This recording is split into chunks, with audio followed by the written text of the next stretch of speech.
నాకైతే చీకటి అంటే భయం బాగా, దయ్యాలంటే భయం. నాకేం భయము? చీకటి అంటే భయము, దయ్యాలంటే భయం. మరి మీకు?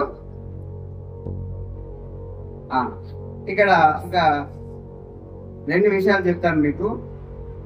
చీకట్లో ఒక అంధుడు అనేక పనులు చేసుకోగలుగుతున్నాడు కదా. అంటే ఇప్పుడు మనం చూస్తుంటాం బ్లైండ్ వాళ్ళు కూడా చదువుకుంటున్నారు, వాళ్ళు కూడా బ్రెయిన్ లో చదువుకుంటున్నారు, అనేక కార్యక్రమాలు, రోజువారీ కార్యక్రమాలు చేసుకుంటున్నారు. మనము మరి కరెంటు పోయిందంటే అప్పుడు మనం భయపడుకుంటూ ఉంటాము. ఇంట్లో ఏదైనా శబ్దం అయిందంటే బాగా గడపలు చూద్దాం. తర్వాత డోర్ కదండి ఇట్లా కేవలం సౌండ్,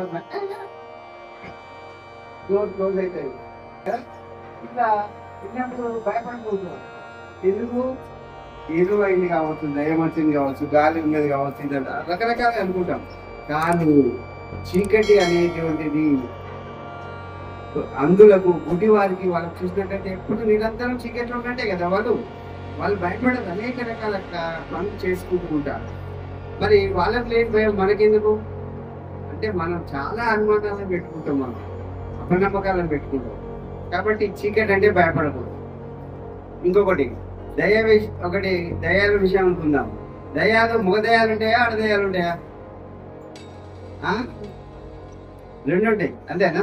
ఎక్కువ ఏ డ్రెస్ వేసుకుంటే వైట్ ఫ్యాషన్ కదా, బ్లాక్ అంటే వాటికి ఇష్టం, వైట్ ఫ్యాషన్ అన్నా. ఇప్పుడు నిజంగా దయ్యాలే కనుక ఉన్నట్లయితే ఎంతో మంది చనిపోతున్నారు, హత్యలు చేసి చనిపోతున్నారు. అవన్నీ కూడా మిగతా వాళ్ళని చంపుతున్నాయా? మిగతా వాళ్ళు లేదు కదా. ఆలోచించాలి మనం. ఒక చిన్న కథ చెప్తాను నేను. ఏంటంటే ఒక ఇట్లనే యువకులందరూ, పిల్లలందరూ కూడా దయ్యాలు ఉంటాయని కొంతమంది, దేవాన్ని కొంతమంది పోటీ పెట్టుకుంటే అర్ధరాత్రి ఒక సమాధుల గడ్డలకు వెళ్ళి అక్కడ ఒక మేకు దింపి రావాలని అనుకుంటే ఒక ధైర్యంగా ఉన్న అవుతాను, అతనికి లేవని తెలుసు కాబట్టి నేను వెళ్తాను, రాత్రి వెళ్ళి అక్కడ మేకు కొట్టేస్తాను అని అనుకుంటాడు. అయితే ఇక్కడ ఏమవుతుందంటే ఆ పిల్లవాడు ఆ మేకు పట్టుకొని వెళ్తాడు. వెళ్ళిన తర్వాత రాత్రి అవుతుంది, అక్కడికి పోతాడు. పోయిన తర్వాత సమాధి దగ్గర ఆ మేకు తీసుకొని మేకులు కొడుతుంటాడు. ఆయనకు దయ్యం లేదని నమ్మకం తెలుసు, కానీ 1% మాత్రం అనుమానం ఉన్నది. వామో ఏమో నిజంగా ఉన్నదా లేదా, నేను లేదనుకుంటున్నా కదా అనుకుంటాడు.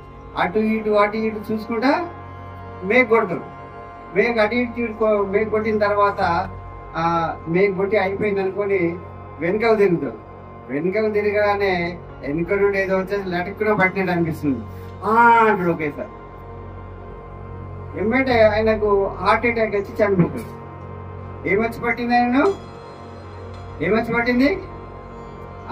అయితే అయిపోయినా ఏంటి ఇంకా వస్తలేదు అని చెప్పేసి వాళ్ళు అనుకొని వాళ్ళందరూ భయపడి ఇంటికి వెళ్ళిపోయింది. వామ్మో దయ్యం చంపేసిందిరా వాళ్ళంతా ఇంటికి వెళ్ళి. తర్వాత ఉదయం లేచిన తర్వాత వాళ్ళు వచ్చిన తర్వాత అందరూ ఏమంటే వాళ్ళు చూస్తున్నట్టే వాళ్ళు వెళ్ళిందని తెలిసిన తర్వాత వాళ్ళు అక్కడికి వెళ్ళి చూస్తే ఏం జరిగిందని చూసినప్పుడు ఏమైందంటే అతడు ఆ మేకు కొట్టింది కదా, ఆ మేకు కొట్టినప్పుడు తన అంగిని షర్టును కూడా దాని మీదే ఉన్నది. అంటే ఎక్కడ కొడతాడో తెలియదు. సమాధి మీద షర్ట్ ఉన్నది, షర్ట్ మీద మేకు పెట్టి కొడతా ఉన్నాడు. అంటే భయంతో కొడతా ఉన్నాడు. ఆ షర్టు అందులోనే ఎరికింది. ఎప్పుడైతే ఎరికలు తిరిగిండో ఏమవుతుంది? షర్టు బట్టి లాగినట్టుగా అవుతుందా? అయితే కదా, చెట్టు దాంట్లో ఉన్నది. ఇక ఇంకొకసారి లాగినట్టు అమ్మ నన్ను దయ్యమే పట్టింది అనుకుని ఆయన ఒకేసారి హార్ట్ ఫెయిల్ అయితే చనిపోవడం. అంటే అక్కడ దయ్యం వల్ల చనిపోయిందా, ఆయన మేకు కొట్టడం వల్ల భయపడి చనిపోయిందా? కాబట్టి ఫ్యాక్ట్ అక్కడ జరిగిన విషయాన్ని వేరే విధంగా ఊహించుకొని అట్లా కొంతమంది అది ఉంటుంది.